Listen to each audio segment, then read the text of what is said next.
Bo Nix's sophomore slump looks like it's here, but can the Broncos find a way to shake it off before it impacts the season even further? We'll break it all down here on today's episode, Locked On Broncos.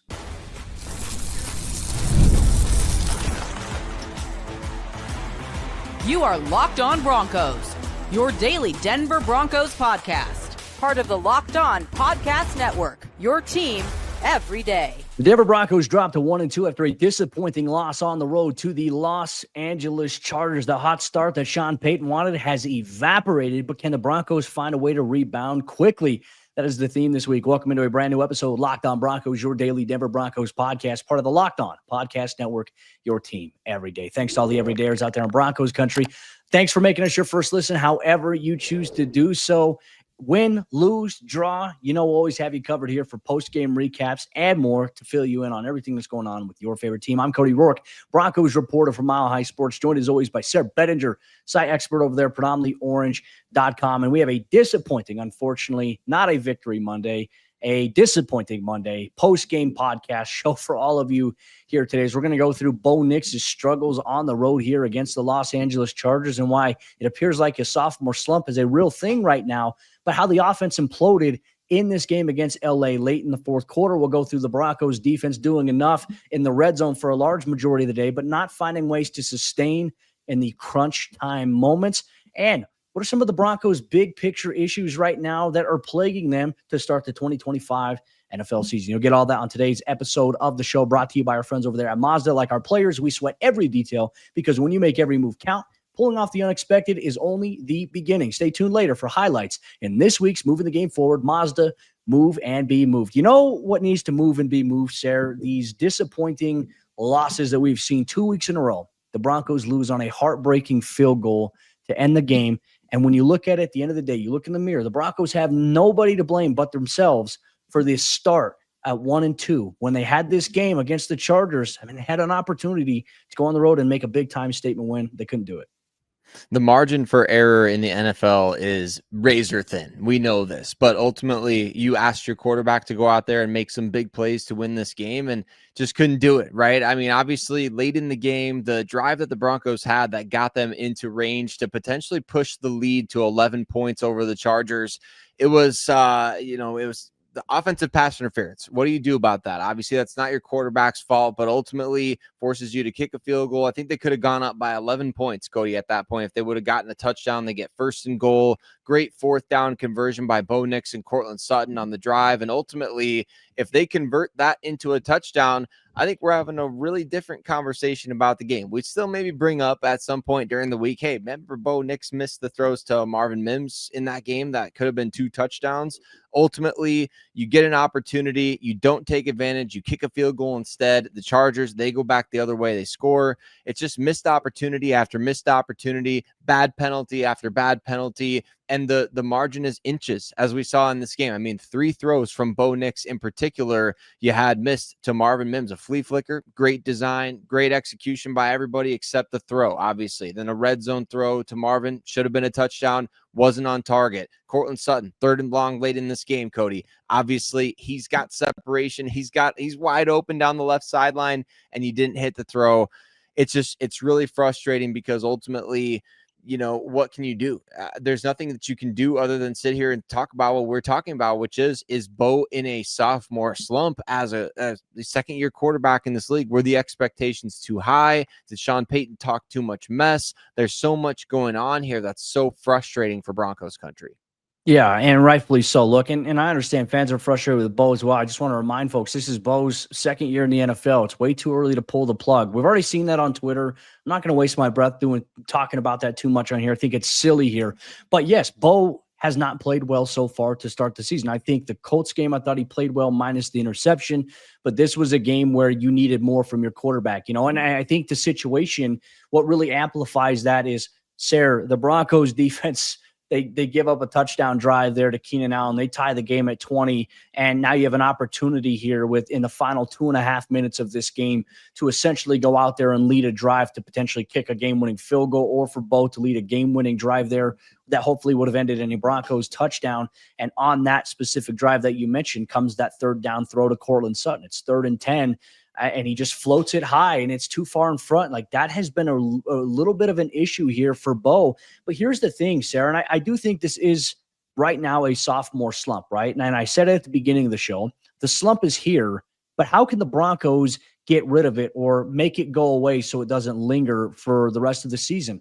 There are a lot of dirty hands on the operation of this offense here. Look, Bo has his share of the blame. Bo has not played great. We can all objectively sit here and say that. But I also think we can also say Sean Payton, it doesn't seem like has done a great enough job here of putting the pieces around Bo or play calling situations at times. I know we're nitpicking on play calling, but it seems like the play calling situation at times has not been something.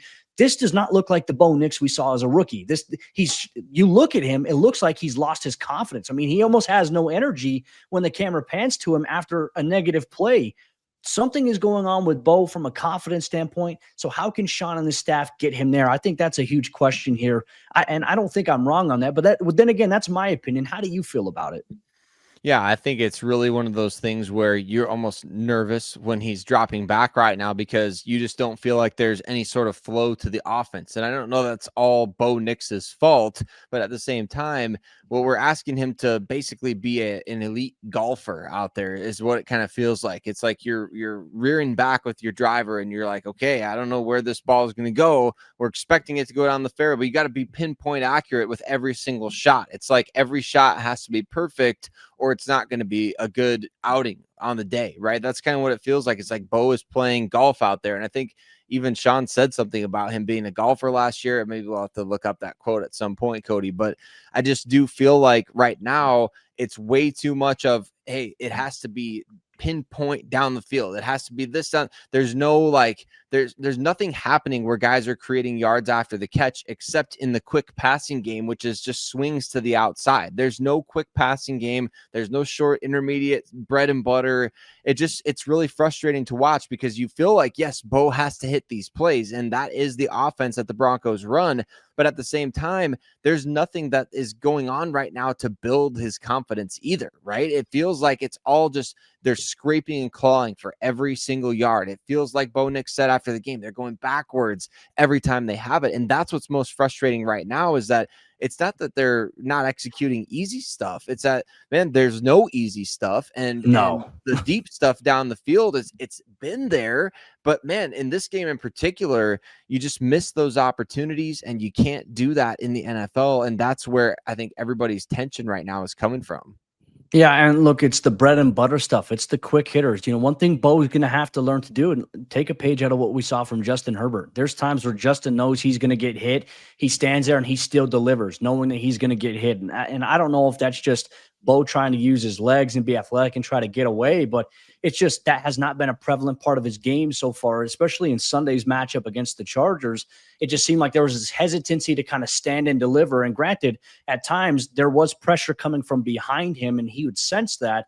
But there's inconsistencies across the board. You know, from Bo, I think from a mechanical standpoint, we see the issue where he's not constantly setting his feet. That's kind of been an issue this year that we've seen. There's times where he kind of floats off of his foot a little bit. The run game has just been so hit and miss. You know, J.K. Dobbins gets you started in the second half, but then you really kind of go away from the run. You know, when you have the lead there, R.J. Harvey's been non-existent in the run game here. That's a factor into the equation here. So for me, I just look at there's dirty hands, as we say, on the operation everywhere, not just on Bo, but yes, Bo as the QB is going to take a lot of the blame, and he's got to be better. Plain and simple. We're saying it here on the show. We get called homer sometimes because we defend Bo. I think we can defend Bo, but still say he needs to play better. I think it's silly to be calling for his job, or we should already start at the mock draft machines. That's stupid. Knock that off. That's not that you want the carousel to keep going around. All right, do it. Hit that simulation. See what it does for you here. You have to stick with development, which means you got to go through the growing pains here. And right now, it looks like Bo Nix is going through growing pains, and this is something that the Broncos simply can't have linger around much longer, especially if they hope to kind of get back on track, because now the schedule for this team gets a lot tougher here going forward. The Broncos, they had every chance to win this game on Sunday. The defense was a big reason why, but they couldn't sustain late. What's the concerning trend here with the Broncos defense? We'll share our thoughts and more on today's episode, Locked On Broncos. Today's episode of Locked On Broncos is brought to you, our friends over there at Prize Picks. The daily fantasy app where making the right call can actually pay off. You and I, we make decisions every single day, but on Prize Picks, being right means cashing in. With football back, Prize Picks is the simplest and the fastest way to get in on the action. Just pick more or less on 2 to 6 player projections, and you can turn your takes into real prizes all in less than 60 seconds. And you can check on projections, whether it be Saquon Barkley, more or less than 1.5 rushing touchdowns in a game. Jalen Hurts as well, with the tush push being a real life factor. Download the Prize Picks app today and use code LOCKEDONNFL to get $50 in lineups after you play your first $5 lineup. That's code LOCKEDONNFL for $50 in lineups after your first $5 play. Prize Picks. It's good to be right.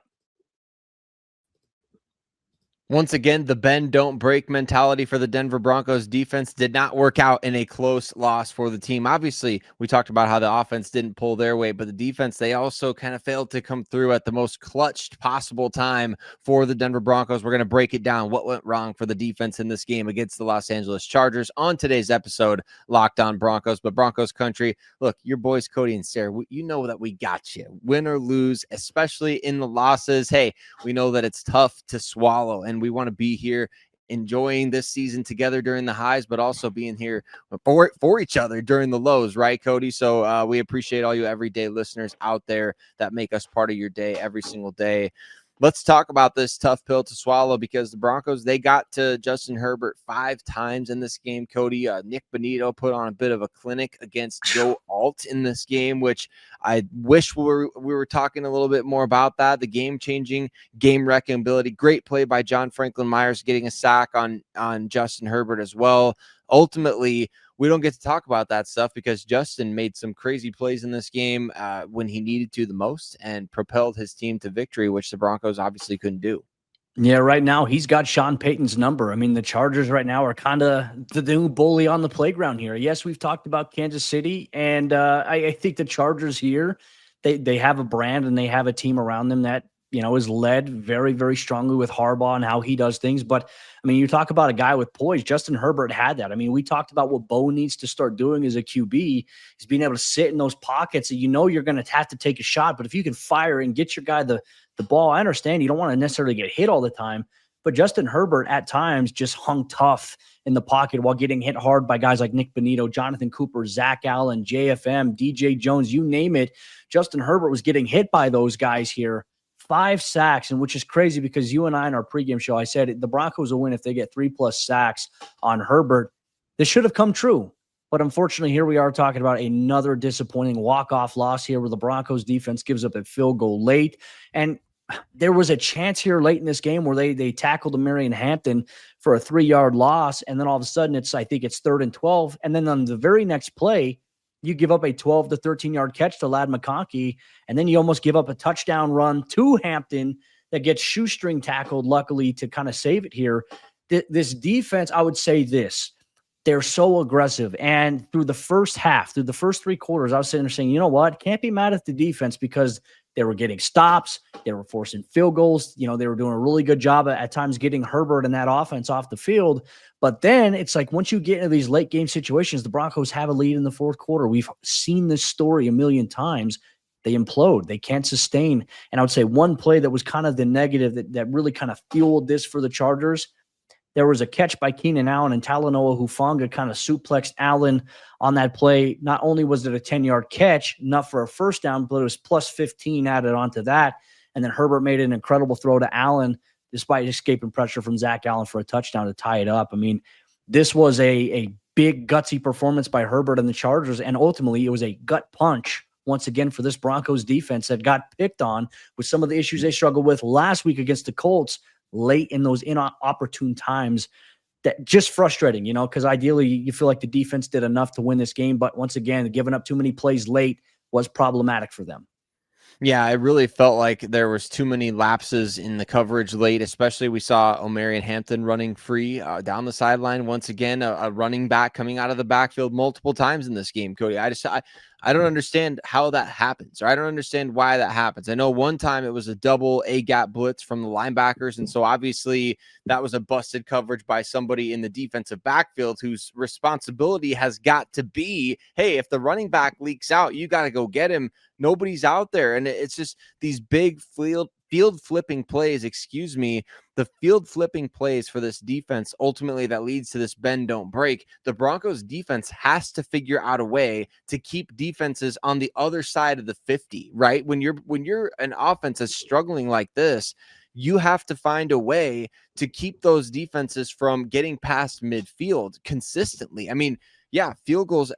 I didn't realize, Cody, in the Colts game, the Colts didn't score a single touchdown in the second half of that game. That was a stat that was put up during the TV broadcast against the Chargers. The Broncos defense has not allowed a touchdown in so many quarters. I was like, wait a second. They allowed 470 plus yards to the Colts, and they didn't give up a touchdown in the second half. Like, that didn't even occur to me, but it's just the dominance offensively the other way in that game was so pronounced in terms of getting past midfield, getting into scoring range, big plays, flipping the field. You don't always have to score touchdowns if you're dominating field position, if you are consistently converting on third downs, if you are controlling time of possession, if you're constantly having running backs leaking out of the backfield for huge gains down the sideline.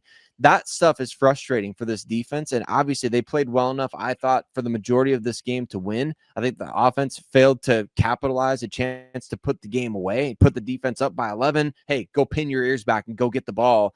But they didn't do that for them. And obviously they needed to make one more play than they did, and they couldn't do it.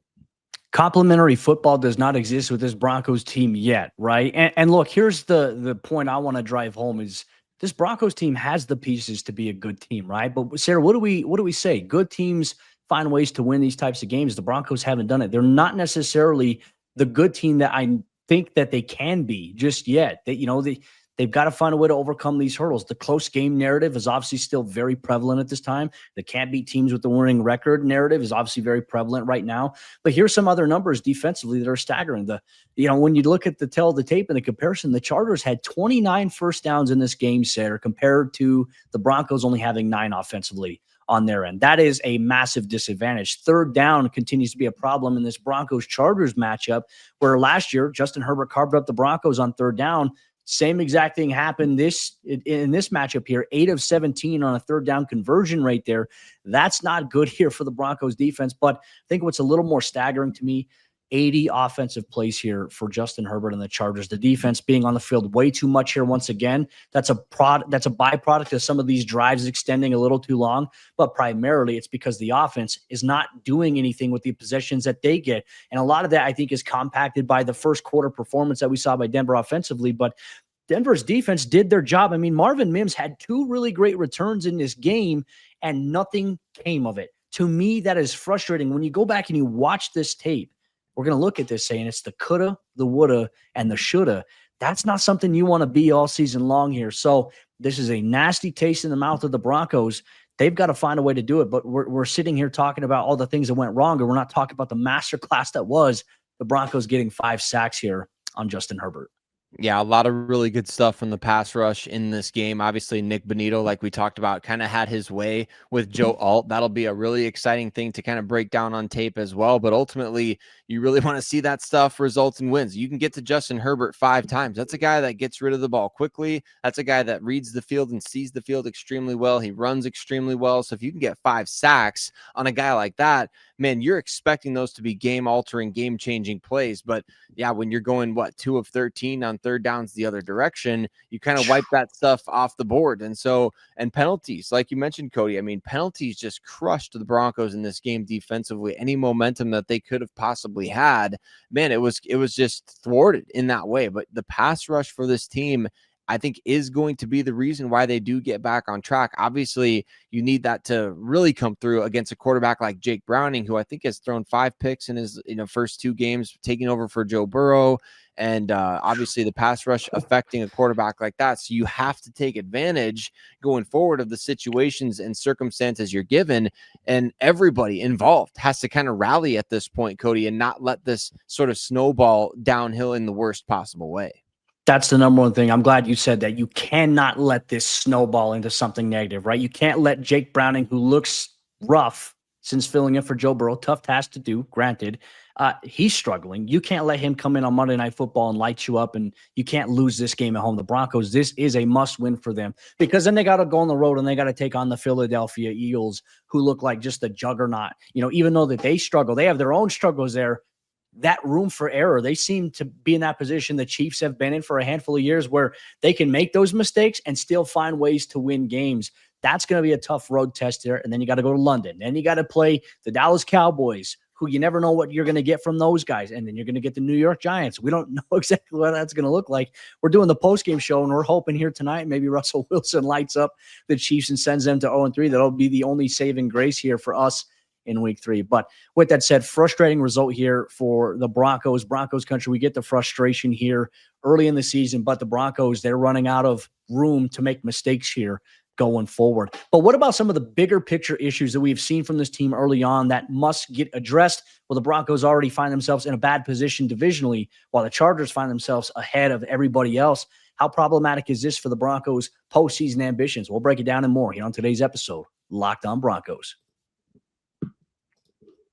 Today's Locked On Broncos postgame report is brought to you by friends over there at Mazda. This is brought to you by Mazda's Moving the Game Forward, for those who believe it's not just about playing the game, it's about redefining it. And there are moments that do more than put points on the board. They move crowds, move culture, and keep moving the game forward. This week's moment that moved the game forward is Nik Bonitto with his 2-sack performance against the Los Angeles Chargers. Bonitto was a bright spot, showcasing his first snap, his bend, and beating a really good offensive tackle in Joe Alt off the edge to sacking Justin Herbert and helping the Broncos defense at times in Sunday's game despite the Broncos' loss. When you follow what moves you, the unexpected is only the beginning. And just like there's more to every highlight, there's more to a Mazda vehicle. Mazda, move and be moved. Today's show is also brought to you by friends over there at FanDuel, America's #1 sportsbook. The Broncos were 2.5-point road underdogs in Sunday's matchup against the Los Angeles Chargers here. They end up losing on a field goal in this game here. Now the Broncos, they have to bounce back ahead of Monday Night Football next week. And right now, FanDuel, for the NFL season, they're making it fun because they're making sure that you're ready for kickoff with a can't-miss offer. Because right now, new customers can bet just $5, and if your bet wins, you'll get $300 in bonus bets that you can use all across the app. So when Monday Night Football comes around next week, you can look at anytime touchdown scores. You can look at same-game parlays and more. If you want to get on the NFL action in week 4, you can do a parlay with all the money line picks from the morning games. That's something that I do. So, are you ready to play? Download the FanDuel app now by visiting FanDuel.com to get started. That's FanDuel.com to place your first $5 bet. As we jump into the fourth quarter action on today's episode, Locked On Broncos, we're going to look at some of the early big picture issues that the Broncos must correct here as the season continues to wear on. We're on to week 4. It's early on in the season, but some of the issues we've seen from this Broncos team, they're concerning, and they cannot linger if they hope to become the team that they believe and that we ultimately believe that they can become. They can be a good team, but they got to find a way to get out of their own way. Sayre, what would you say is the number one thing here early on through the first 3 weeks of the season that has problematic written on it when we talk about things you want to avoid becoming long-term issues for this team? I think that the biggest issue for this Denver Broncos team right now, Cody, is that they don't know how to win games. They've found a million different ways to lose them. They don't know how to win them. And I think that's dates back to last season. I know that you want so badly to feel like Sean Payton says it, last year, it's like you're closing the book on closing the one chapter, moving on to another. It's like a completely different book or a completely different game. I don't think that's necessarily the case. I think this is a team that has to learn how to win these tight games, because last season they were 2-6 or 1-6 in one-score games.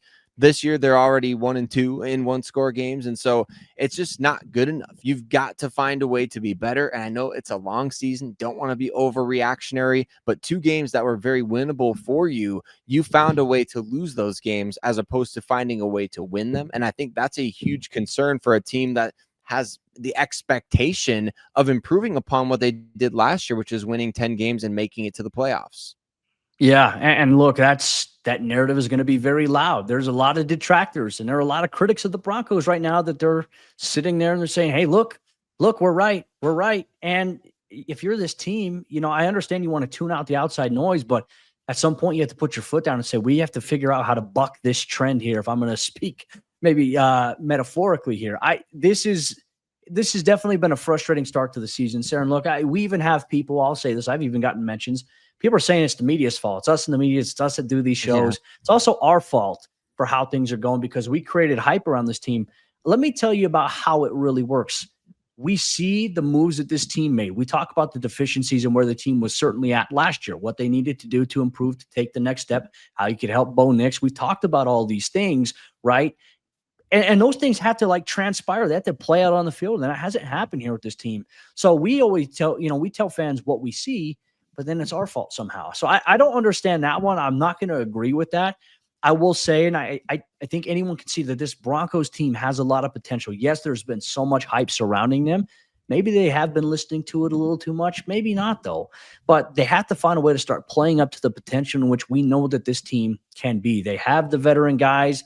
They have some of the young playmakers that are ascending there that can help out in this facet, but we haven't seen it just yet. And this cannot be something you just let linger. You can't let, as what Bo Nix said last week, you can't let one loss turn into two. Well, the Broncos let one loss turn into two. Now you can't let two losses turn into three here because the schedule is going to get a lot tougher here for this Broncos team. I've said it before the bye week. I always felt like this first half schedule before the bye is the toughest stretch of the Broncos schedule this season. So there's not a lot of time to feel sorry for yourselves. Flush the pity potty. You got to get back to work here. Sean Payton says Monday's always important here, but to me, my biggest concern, Sayre, is the offensive operation here.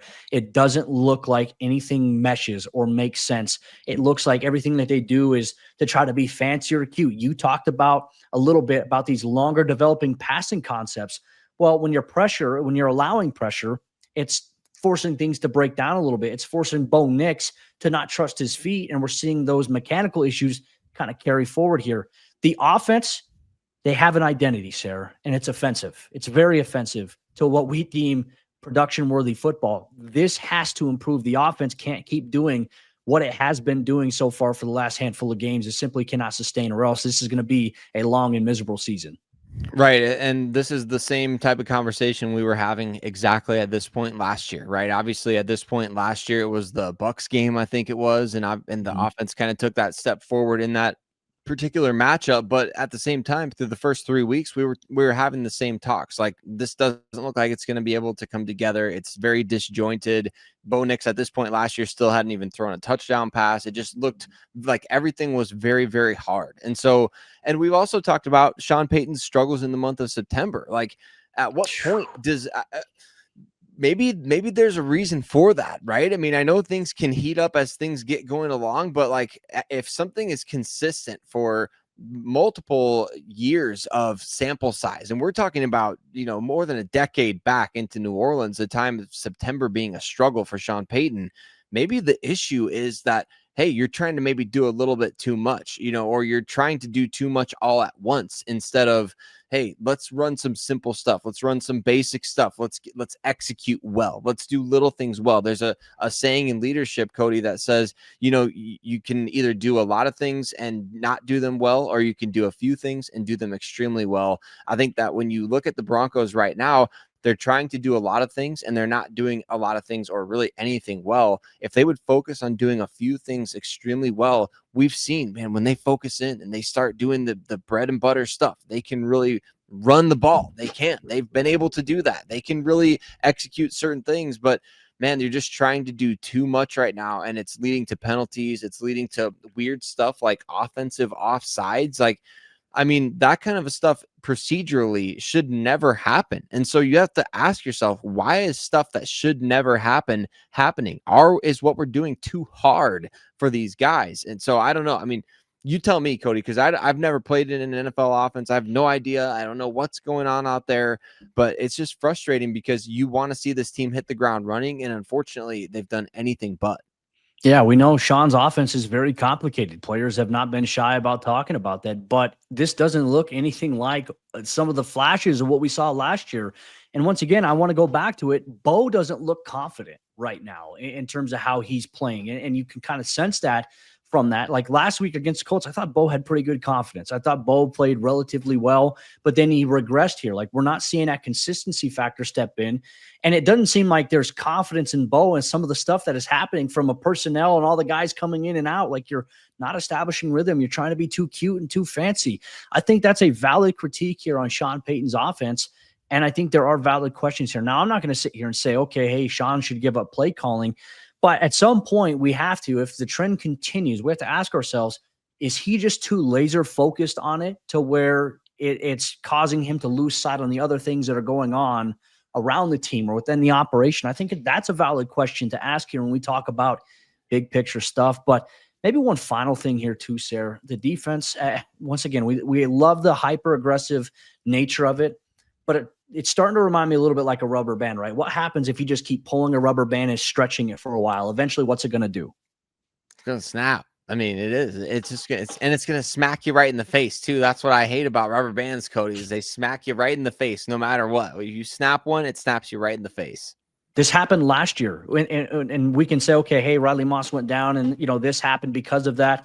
The Broncos defense last year in that big stretch where they were allowing over 400 plus yards of offense almost every game, that rubber band snapped at that point there. And once again, you see the early trend, 80 plays in this game of the defense being on field.